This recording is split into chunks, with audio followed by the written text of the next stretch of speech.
Moçada, hoje nós vamos fazer uma lista de guitarristas, porém, meio diferente do que tem por aí. Solta a vinheta.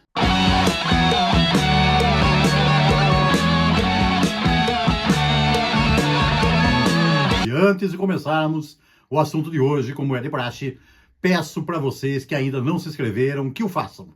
Por favor, vá lá, se inscrevam, deixem lá seu like, que isso aí faz o canal crescer bastante e é muito importante aqui pra gente. Muito bem, moçada. Conforme eu falei lá no comecinho, então, nós vamos fazer uma lista aqui hoje de grandes guitarristas, né, do heavy rock, do heavy clássico, do rock clássico. Mas assim, falei que é uma lista meio diferente do que tem por aí. Por quê? Porque se você olhar no YouTube, você vai ver zilhões de listas de grandes guitarristas de rock and roll. Porém, são sempre os mesmos caras, né? Você vê lá o Jeff Beck, o Jimmy Page, o Eric Clapton, o Eddie Van Halen e mais alguns outros nomes aí, que são realmente fantásticos, maravilhosos e incríveis. Porém, tem muitos outros que são meio injustiçados, que nunca aparecem em lista nenhuma.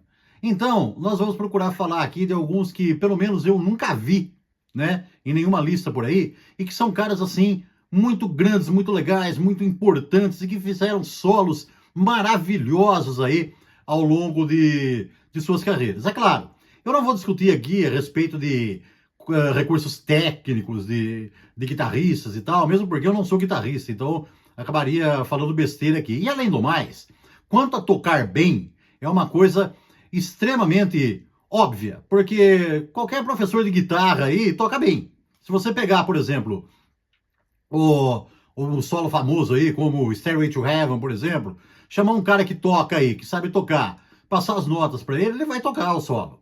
Mas o problema não é simplesmente tocar, pegar as notas e tocar na guitarra. O problema é que o músico ele tem que ser a música, entendeu? É a interpretação, é o que o cara coloca ali de feeling, aquilo que ele passa ali para o ouvinte. Então, embora eu não seja um guitarrista, mas eu sei ouvir rock and roll, certo? E já ouvi bastante. Então eu vou falar para vocês aqui de alguns que eu já ouvi aí ao longo dos tempos e que tem solos muito legais que eu vou deixar recomendados aí para que vocês confiram.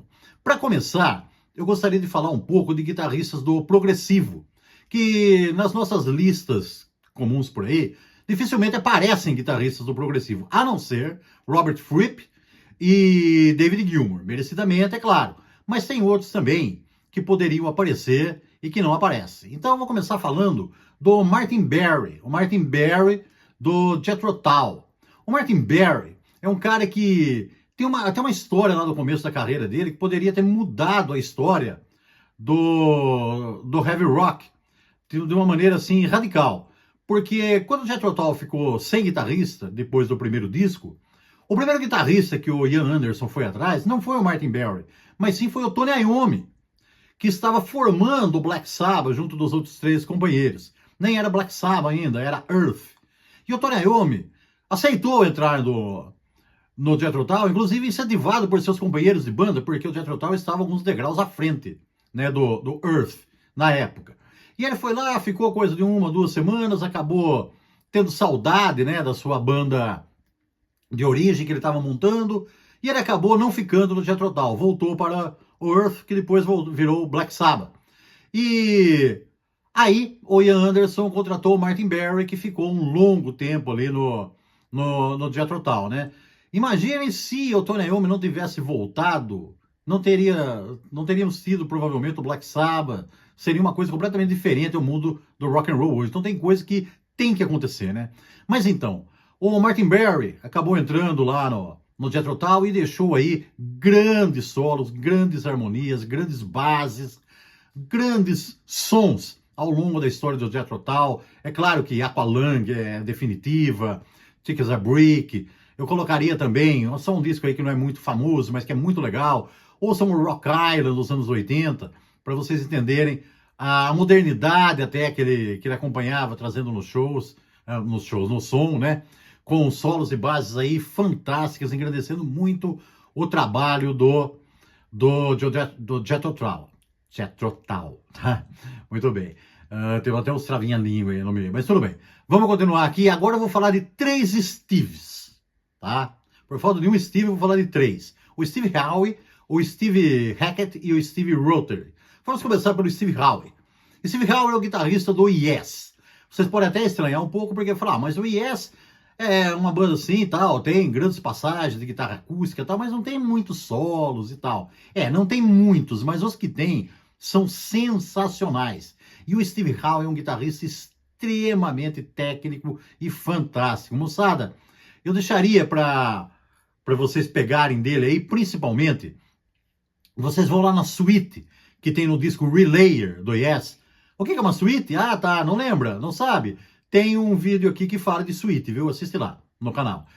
Vocês pegam a suíte The Gates of Delirium, a última parte dela, que é a Sum, e vocês vejam o que esse cara cometeu ali numa slide guitar. Moçada, é uma coisa fantástica, porque, ó, durante milênios, eu achava que aquilo era o teclado do Patrick Moraz.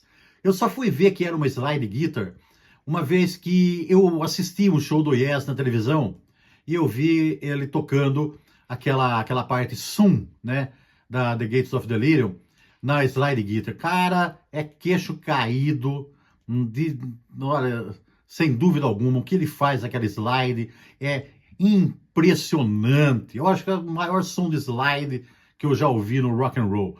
Curta que é demais. Depois ele ainda teve grandes trabalhos ali com o Asia também, voltando ao Yes, um guitarrista aí pouco falado, mas muito bom e, a meu ver, injustiçado. Um outro Steve que eu queria falar é o Steve Hackett. O Steve Hackett que tocou no Genesis nos anos 70 e depois enveredou por uma carreira solo que vem até hoje. Por aí. Ele também, ele gravou 7 discos, né, no Genesis, né? E fez trabalhos incríveis. E ele é também um guitarrista fantástico. Olha, o solo de Firth of 50 talvez seja o solo mais bonito do rock clássico, pelo menos aqui na minha opinião, tá? O Genesis, nessa época dos anos 70, tinha muitos solos fantásticos, mas moçada, eu tive a oportunidade de ver um show dele em São Paulo em 2023, e ao ver aquela execução daquele solo ao vivo, olha, é muito feeling, muita emoção. Fiquei com os olhos marejados, para falar a verdade, tá? Não deixe de conferir qualquer coisa do trabalho solo dele, qualquer coisa dos discos que ele gravou com o Genesis, mas principalmente essa aí, Firth of 50, é impressionante, do Selling England by Proud, que é maravilhoso esse solo, impressionante mesmo, demais, não tem o que dizer. O outro Steve é o Steve Rotary, do Marillion. O Marillion também tem lá o seu guitarrista, que deixou ao longo da discografia do Marillion, assim, solos e bases memoráveis. Recomendaria o solo de K-League, mas tem muito mais do que isso. O solo mais visceral de Assassin, por exemplo, né, com uma música mais hard rock. Ele tem muita coisa legal. É um guitarrista também muito pouco falado, mas é outro também que sempre esteve ligado na modernidade, sempre deixou o som muito massa ali no Marillion. E agora nós vamos falar de mais alguns caras por aí que foram injustiçados, mas eu vou falar primeiramente do grande injustiçado que eu considero. Vou falar um pouco do Scorpions e vou falar do segundo guitarrista solo do Scorpions, Ulrich Jon Roth. Porque o segundo, o primeiro foi o Michael Schenker, o irmão do Rudolf Schenker, mas eu não vou falar dele aqui por 2 motivos. Uma é que às vezes ele aparece em algumas listas dos grandes, às vezes, e ele é bastante carismático também por causa de uma série de motivos. Eu vou falar dele num vídeo à parte. Eu vou falar desse guitarrista, Ulrich Jon Roth, que, cara, tocou no Scorpions, né, nos anos 70, depois ele saiu, montou o Electric Sun, uma banda também hard rock, e depois ele enveredou por uma carreira solo aí, tocando clássico e erudito, que ele é muito chegado. E foi muito disso que ele fez o Scorpions, tá? Muito da veia clássica e erudita. É um dos guitarristas de feeling mais apurados que eu já ouvi. Esse cara é muito, muito, muito, muito bom. Ele fez solos maravilhosos, lindíssimos, belíssimos no Scorpions. Qualquer disco dele do Scorpions, qualquer música dele, tanto do Scorpions como do Electric Sun ou da carreira solo, são dignos de nota. Mas eu queria deixar para vocês aqui, para vocês babarem mesmo, o disco In Trance do Scorpions, tá? E o duplo ao vivo, Tokyo Tapes. Ouçam e depois, olha, se você não se arrepiar, se você não curtir, você está definitivamente falecido. Esse guitarrista é fantástico e eu nunca vi o nome dele numa lista de grandes guitarristas por aí, tá? Quem o substituiu no Scorpions depois foi o Matias Yabbes, um guitarrista assim já não tão pessoal quanto o Uli Roth, mas de qualquer forma, um guitarrista muito bom também, que só pelo fato dele substituir o grande Uli Roth já tem muitos méritos, né? E ele entrou já arrepiando ali no Love Drive, onde ele deixou belíssimos solos, como na balada Always Somewhere, e também depois no Animal Magnetism ele arrasou ali num talkbox fantástico e muitos outros solos depois nos discos posteriores do Scorpions.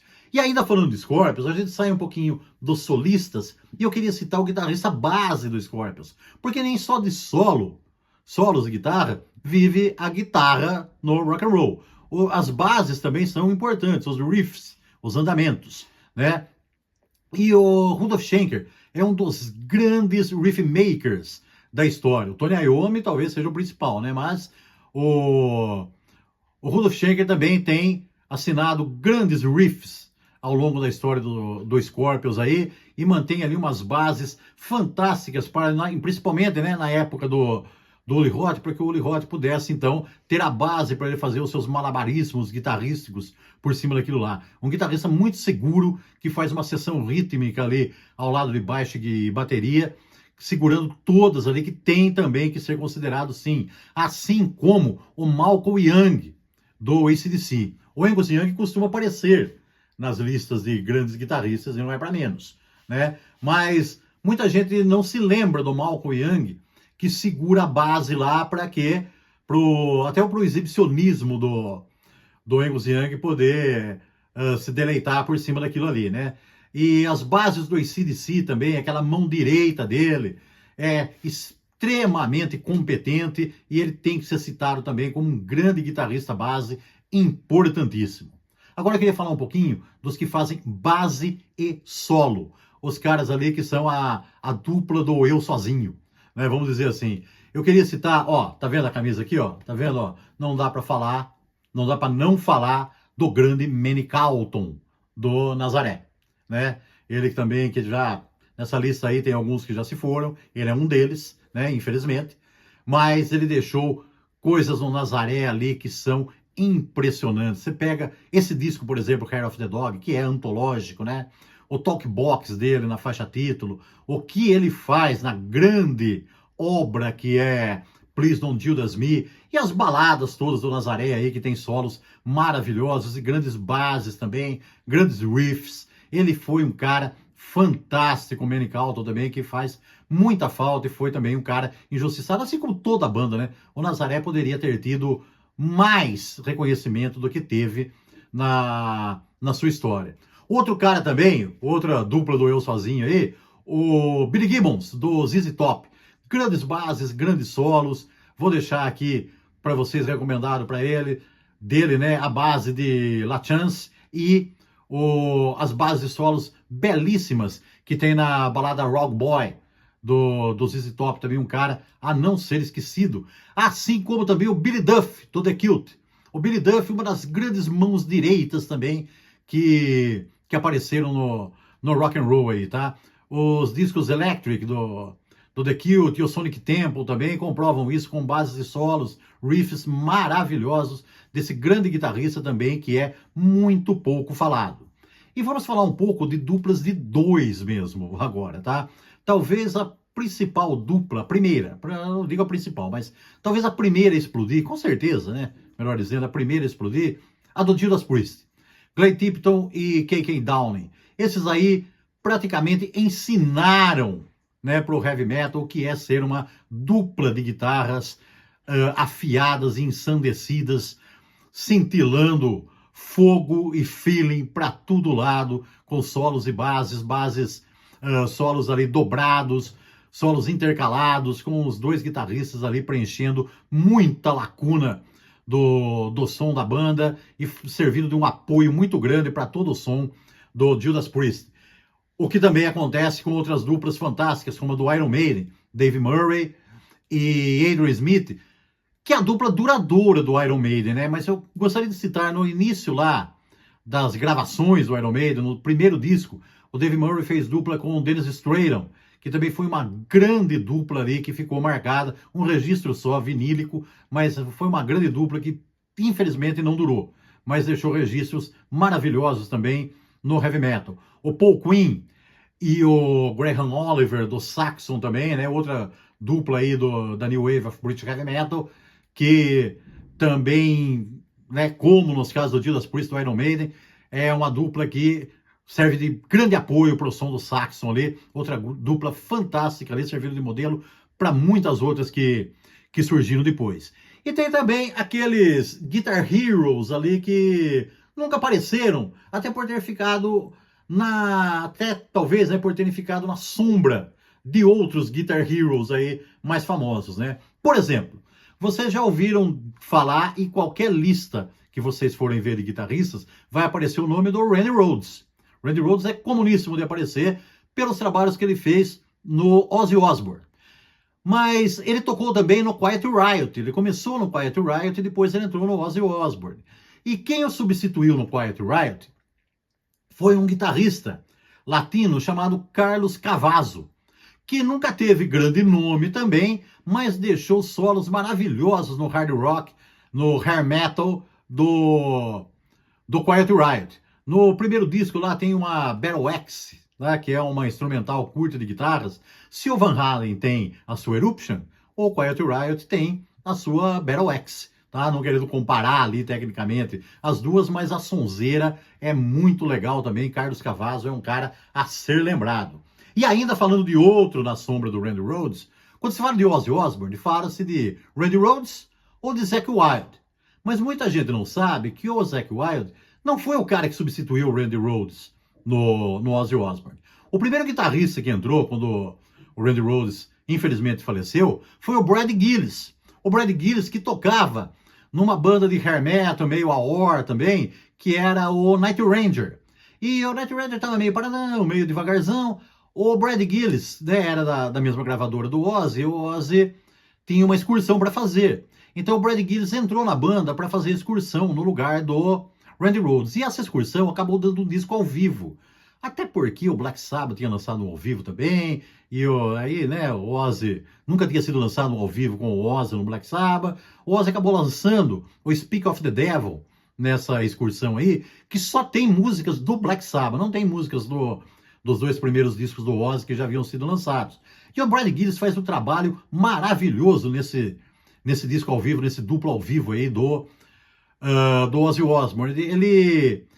Ele consegue refazer os solos do Tony Iommi sem copiar e sem descaracterizar os sons. Ele colocou muita personalidade, que o Tony Iommi é um dos guitarristas mais pessoais que tem, né? Tony Iommi é um daqueles das listas, né? Vocês sabem muito bem. E ele é um dos guitarristas mais pessoais da história. E o Brad Gillis colocou a sua personalidade sem descaracterizar os solos originais do Tony Iommi. Ficou muito bom. O cara foi muito bem, só que depois ele não ficou no Ozzy, porque aí o Night Ranger começou a crescer, até essa passagem dele também pelo Ozzy serviu de grande promoção. Ele preferiu ir para a banda dele. E o Ozzy contratou um guitarrista californiano chamado Jake Lee, que também entrou lá e fez grandes trabalhos nos discos Bark at the Moon e no The Ultimate Sin. O Jake Lee tem até uma historinha curiosa dele, porque antes de entrar no Ozzy, ele fez um teste para a banda do Dio, que o Dio, depois que saiu do Black Sabbath e foi montar uma banda solo, ele não tinha guitarrista. E ele fez testes com o Jake Lee, e outro que fez teste no Dio que não passou também, né, foi um outro cara que também aparece nas listas, nas muitas que tem por aí, o Yngwie Malmsteen. Então o Dio estava ali com um nível de exigência muito grande, né? O Jake Lee, a gente até entende do Jake Lee não ter agradado tanto o Dio por causa do jeitão mais californiano dele, porque o Dio, apesar de ser estadunidense, ele sempre falou que o heavy metal era uma expressão que ele via, uma expressão musical europeia, e ele não gostava muito dos músicos dos Estados Unidos. Então ele já foi meio de nariz torcido ali pro Jake Lee e acabou recusando. Mas depois o Jake Lee... mas foi assim, né, alguma, sei lá, alguma picuinha do Dio, porque depois ele entrou no Oz e mostrou que ele era um guitarrista muito bom. Já o Yngwie Malmsteen é sueco, europeu, né? Aí, na questão do Dio, acho que foi um choque de egos mesmo. Quem entrou no Dio, no fim das contas, foi um europeu. Foi o irlandês Vivian Campbell, que também arrebentou no tempo que ficou lá, né? Na resenha que nós fizemos no Clube dos 40, do Last in Line do Dio, que se você não viu, mais uma vez, vai lá e dá uma olhadinha, tá muito legal.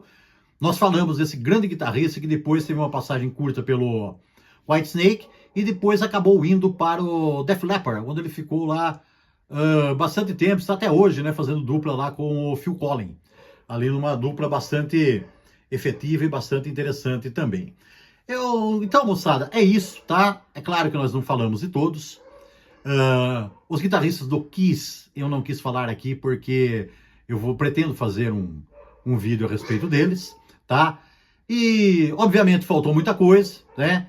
Se vocês quiserem algum aí que não foi falado aqui, deixem aí nos comentários. Se quiserem uma parte 2, dá até para fazer também, porque tem muitos mais pra gente comentar. Mas, de qualquer forma, vão lá, curtam, né? Procurem esses guitarristas aí, ouçam bastante. Eu tenho certeza que muitos de vocês conhecem. Outros, se vocês não conhecem, procurem conhecer, que vocês não vão se arrepender, porque eles são sinônimos de qualidade. E onde eles tocam, né, onde eles tocaram, são músicas maravilhosas, que não é só pela guitarra, não. Tem tudo que um grande curtidor de rock clássico pode esperar. Beleza? Então é isso aí, moçada. Mantenham-se pesados e até a próxima. Yeah!